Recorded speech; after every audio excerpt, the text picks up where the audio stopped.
الحمد لله وكفى وسلام على عباده الذين اصطفى أما بعد فأعوذ بالله من الشيطان الرجيم بسم الله الرحمن الرحيم يا أيها الذين آمنوا كتب عليكم الصيام كما كتب على الذين من قبلكم لعلكم تتقون أياما معدودات صدق اللہ العظیم۔ بزرگوں اور عزیز دوستو، آج رمضان المبارک کا پہلا دن ہے۔ رمضان 12 مہینوں میں سے 11 مہینے گزرے، سب کا سردار رمضان ہے۔ 12واں مہینہ جو رمضان ہے یہ سب کا سردار ہے، اور حق سبحانہ و تعالی اس مہینے میں اپنے بندوں پر خصوصی رحمتیں نازل فرماتے ہیں۔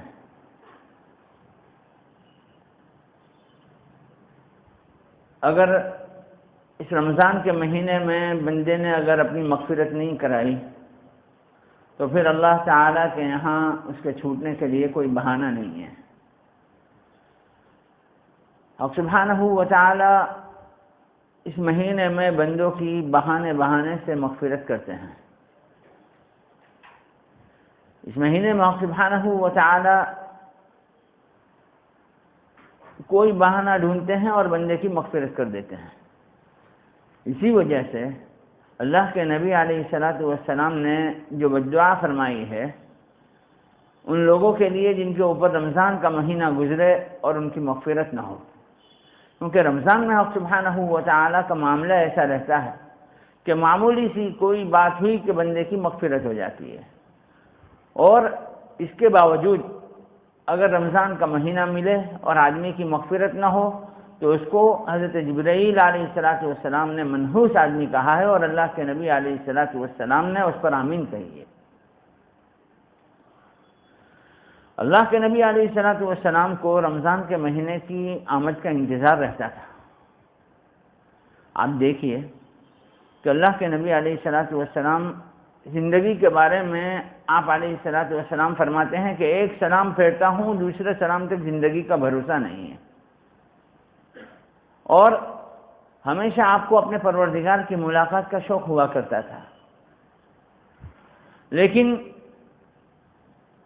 رمضان کے بارے میں اللہ کے نبی علیہ السلام رجب کے مہینے سے فکر مند ہو جاتے تھے، 2 مہینے پہلے سے۔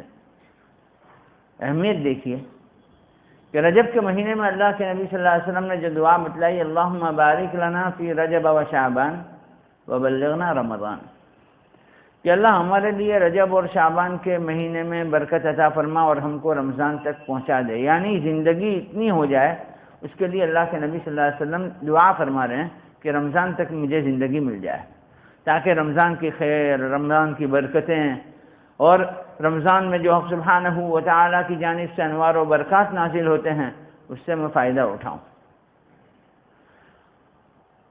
اور شعبان کے مہینے میں اللہ کے نبی صلی اللہ علیہ وسلم اکثر روزہ رکھتے تھے تاکہ رمضان کی تیاری ہو جائے، اور پھر رمضان آتا تھا تو رمضان سے پہلے اللہ کے نبی علیہ السلام صحابہ کو جمع کرتے تھے، اور اللہ کے نبی صلی اللہ علیہ وسلم نے جمع فرمانے کے بعد کہا کہ لوگوں، تم پر ایک مہینہ آنے والا ہے، رمضان کا مہینہ بڑا خیر و برکت والا مہینہ ہے، اس میں ایک ایسی رات ہے جو 1000 مہینوں سے زیادہ افضل ہے، لیلۃ القدر ہے۔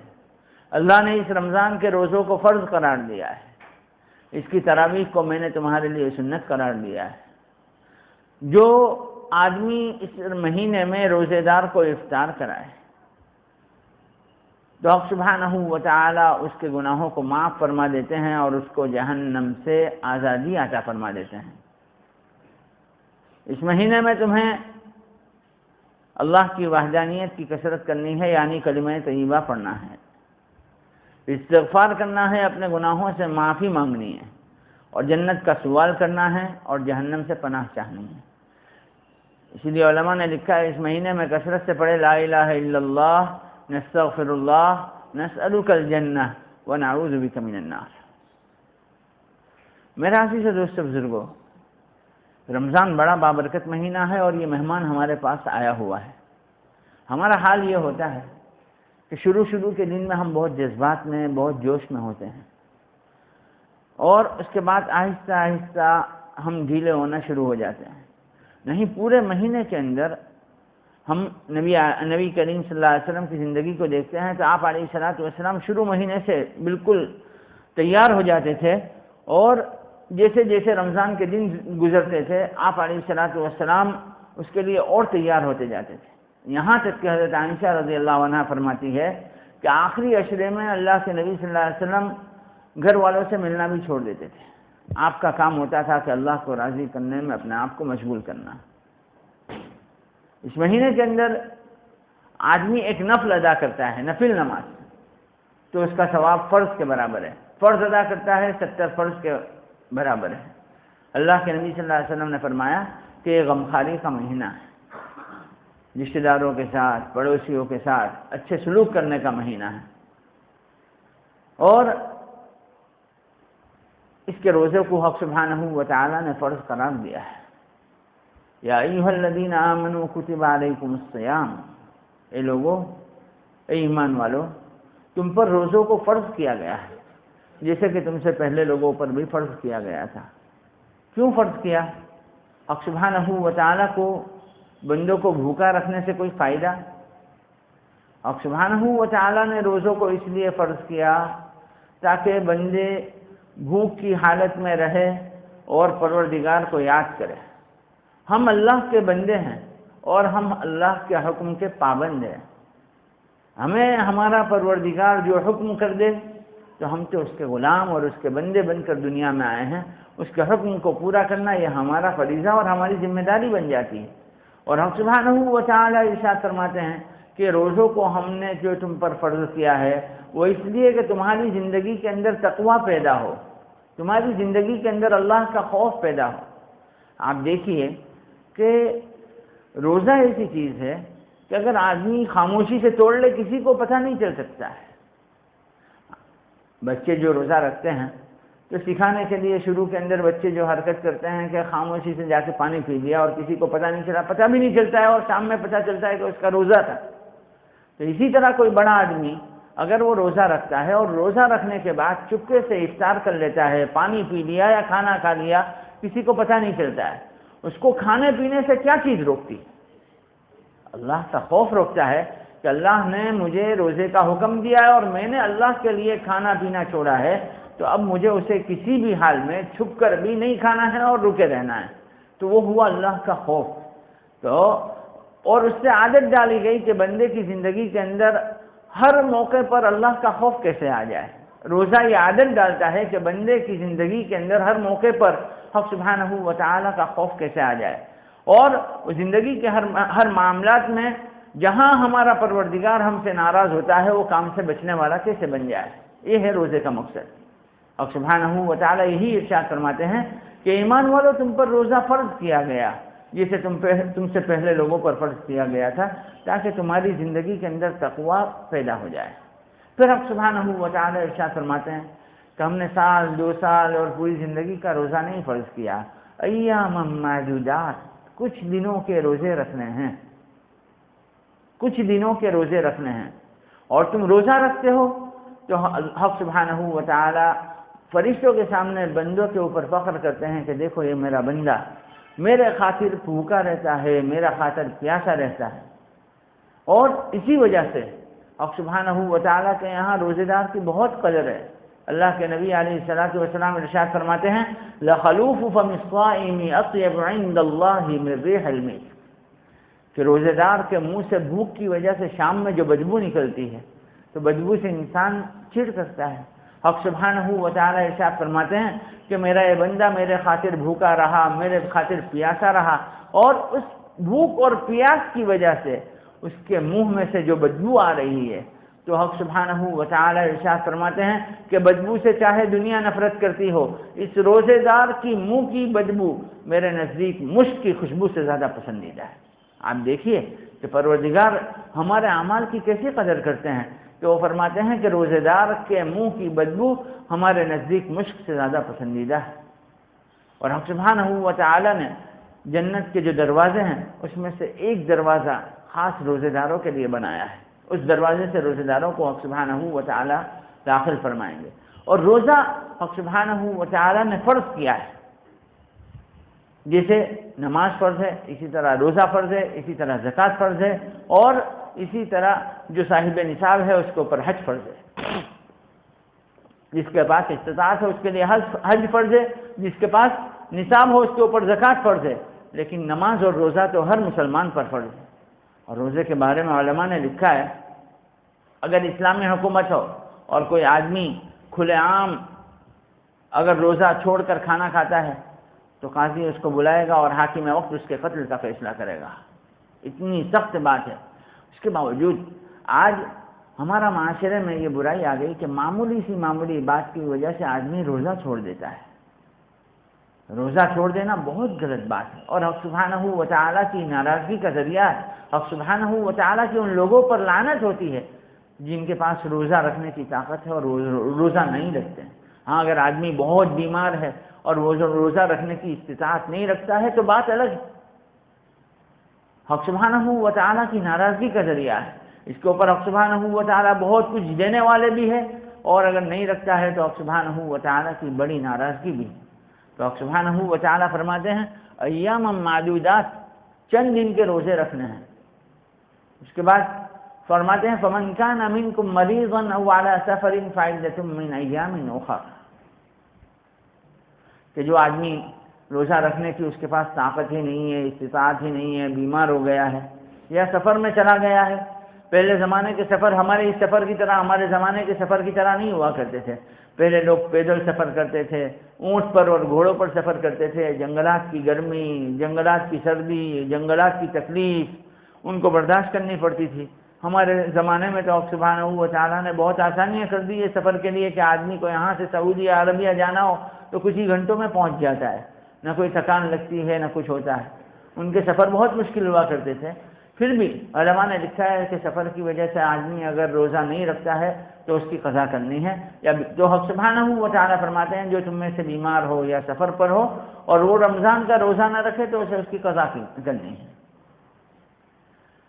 پھر حق سبحانہ و تعالیٰ ارشاد فرماتے ہیں کہ رمضان کا مہینہ شہر رمضان الذی انزل فیہ القرآن ھدی للناس وبینات من الھدی والفرقان، کہ رمضان کا مہینہ یہ ایسا مبارک مہینہ ہے کہ اس کے اندر ہم نے قرآن کو نازل کیا ہے۔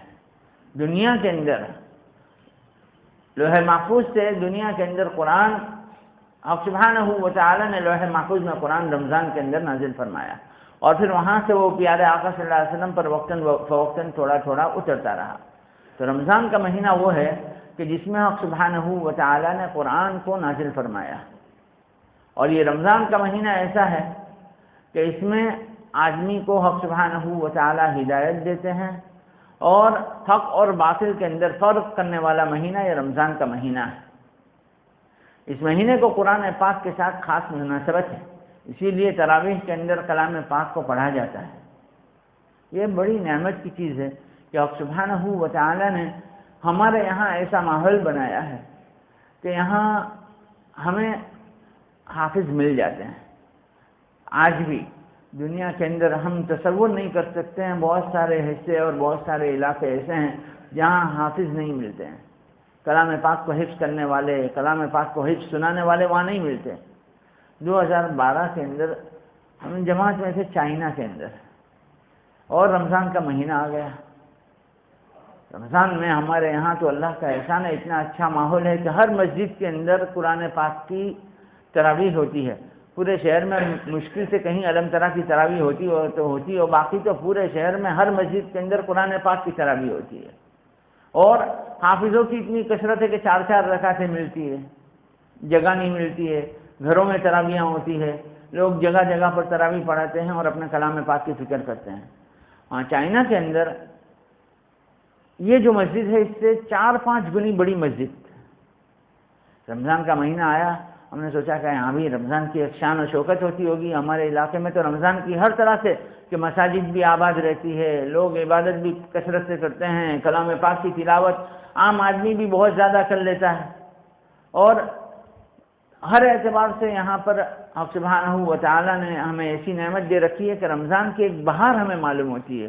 آپ شام کے وقت میں سڑک پر نکل جاؤ تو لوگ روزے کی تیاری کے لیے جو نکلتے ہیں تو اس کا بھی ایک اچھا منظر ہوتا ہے. سوچا رمضان چائنا کے اندر یہاں بھی ایک رمضان کی کوئی نہ کوئی خاص بات ہوگی. تو رمضان شروع ہونے والا تھا، مسجد وغیرہ صاف ہو رہی تھی، تراویح کا وقت ہوا، مسجد کے اندر جب پہنچے تو اتنی بڑی مسجد کے اندر پونی صف نمازیوں کی تھی. آبادی وہاں بہت بڑی تھی لیکن کچھ ہی لوگ نماز پڑھنے کے لیے آئے، اور امام صاحب نے عشاء کی نماز پڑھائی، تراویح شروع کی تو 20 رکعت پوری انہوں نے ایک ہی آیت پڑھی، شہر رمضان الذی انزل فیہ القرآن ھدی للناس وبینات من الھدی والفرقان، اللہ اکبر. 20 رکعت میں صرف اتنا قرآن پڑھا. ان کے پاس حافظ نہیں ہے. اور اس سے اونچی بات میں آپ کو کہوں کہ وہیں چائنا کے اندر ہم کسی اور جگہ پر گئے تو ایک بڑی مسجد تھی، وہاں کئی امام تھے. امام لوگ فجر کے بعد 8-9 بجے کے قریب لائن لگا کر امام لوگ بیٹھ جاتے تھے سب، اور آدمی آتا تھا امام صاحب کے سامنے بیٹھتا تھا، پیسے رکھتا تھا، امام صاحب تھوڑا قرآن پڑھتے تھے، وہ چلا جاتا تھا. ہم نے معلوم کیا یہ کیا صورت ہے، تو کہا کہ یہ قرآن پڑھنا جانتے نہیں ہیں، اور یہ امام صاحب لوگ جو بیٹھے ہوئے ہیں ان کا کام یہ ہے کہ یہ صبح سے یہاں بیٹھتے ہیں 3-4 گھنٹے، اور لوگ آتے ہیں اور پیسے دیتے ہیں تو امام صاحب کچھ قرآن پڑھ کے ان کے ماں باپ کو، ان کے مرحومین کو ایصال ثواب کرتے ہیں. یہ حال ہے امت کا. ہمیں حق سبحانہ و تعالیٰ نے بڑی نعمتیں عطا فرمائی ہے کہ ہمارے یہاں حفاظ قرآن ہیں، علماء دین ہیں، اور دینی ماحول ہے. ہمیں ضروری ہے کہ اس کی قدر کرے. حق سبحانہ و تعالیٰ کا معاملہ ایسا ہے کہ آدمی اگر قدر کرتا ہے تو حق سبحانہ و تعالیٰ نعمتوں میں اضافہ فرماتے ہیں. لئن شکرتم لازیدنکم ولئن کفرتم ان عذابی لشدید. اگر ناشکری کرتا ہے انسان تو حق سبحانہ و تعالیٰ فرماتے ہیں کہ میرا عذاب بڑا سخت ہے. آپ دیکھیے رشیا جو اس زمانے میں روس کہلاتا ہے، اس کے علاقے ہیں بخارا، سمرقند، اور یہ جو بڑے بڑے علاقے ہیں یہ وہ جگہیں ہیں جہاں پر دین کی بڑی بڑی خدمات ہوئی ہیں.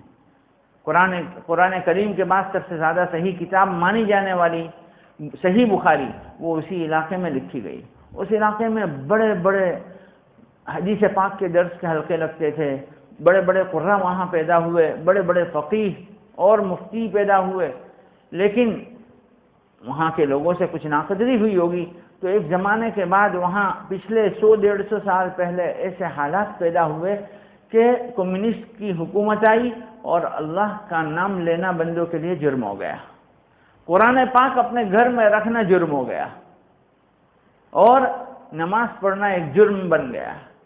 آدمی اپنے دین کی حفاظت جو کرتا تھا وہ چھپ چھپ کر کرتا تھا کہ جس علاقے میں بڑے بڑے حدیث کے درس کے حلقے لگتے ہوں اس علاقے کے اندر اللہ کا نام لینا جرم بن جائے. تو آپ دیکھیے کہ کیسی بڑی ناقدری ان لوگوں سے ہوئی ہوگی جس کے نتیجے میں انہوں نے 70 سال اس حال کے اندر نکالے. اس کے بعد اب کچھ حالات سبحانہ و تعالیٰ نے بدلے اور وہاں واپس دینی کام شروع ہوئے. لوگ دین کے اندر نماز قائم کرنے والے بنے اور اللہ کے احکامات کو پورے کرنے والے بنے. تو خیر بات یہ ہے کہ حق سبحانہ و تعالیٰ نے ہمیں یہ نعمتوں سے نوازا ہے. ان نعمتوں کی قدردانی ہمارا فریضہ ہے. اگر ہم ان نعمتوں کی قدردانی نہیں کرتے ہیں تو حق سبحانہ و تعالیٰ کو ہماری اور آپ کی پرواہ نہیں ہے. ہمارا شما کی کوئی حیثیت نہیں ہے حق سبحانہ و تعالیٰ کے نزدیک. صحابہ جیسی مضبوط جماعت اور صحابہ جیسی اللہ کے نبی صلی اللہ علیہ وسلم کے حکموں بلکہ اشاروں کے اوپر جان دینے والی جماعت کو حق سبحانہ و تعالیٰ ارشاد فرماتے ہیں وَإِن تَتَوَلَّوْا يَسْتَبْدِلْ قَوْمًا غَيْرَكُمْ ثُمَّ لَا يَكُونُوا أَمْثَالَكُمْ.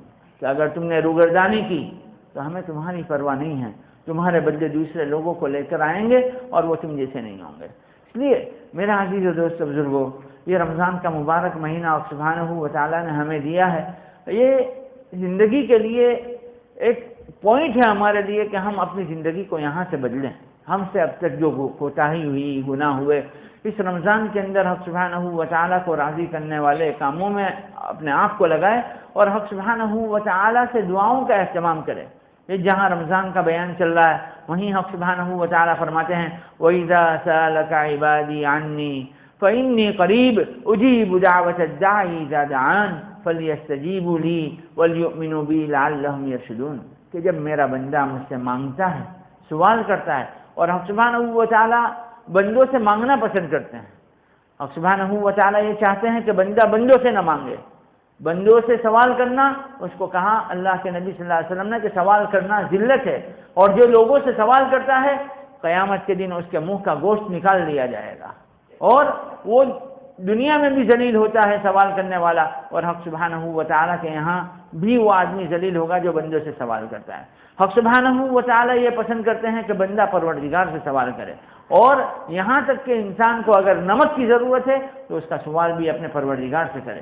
حق سبحانہ و تعالیٰ مانگنے سے خوش ہوتے ہیں اور فرماتے ہیں وَإِذَا سَأَلَكَ عِبَادِي عَنِّي، کہ جب میرا بندہ مجھ سے سوال کرتا ہے فَإِنِّي قریب، میں بندے کے قریب ہو جاتا ہوں، اجیب دعوت الداعی اذا دعان، کہ دعا کرنے والے کی دعا کو قبول کرتا ہوں جب وہ مجھ سے دعا کرتا ہے.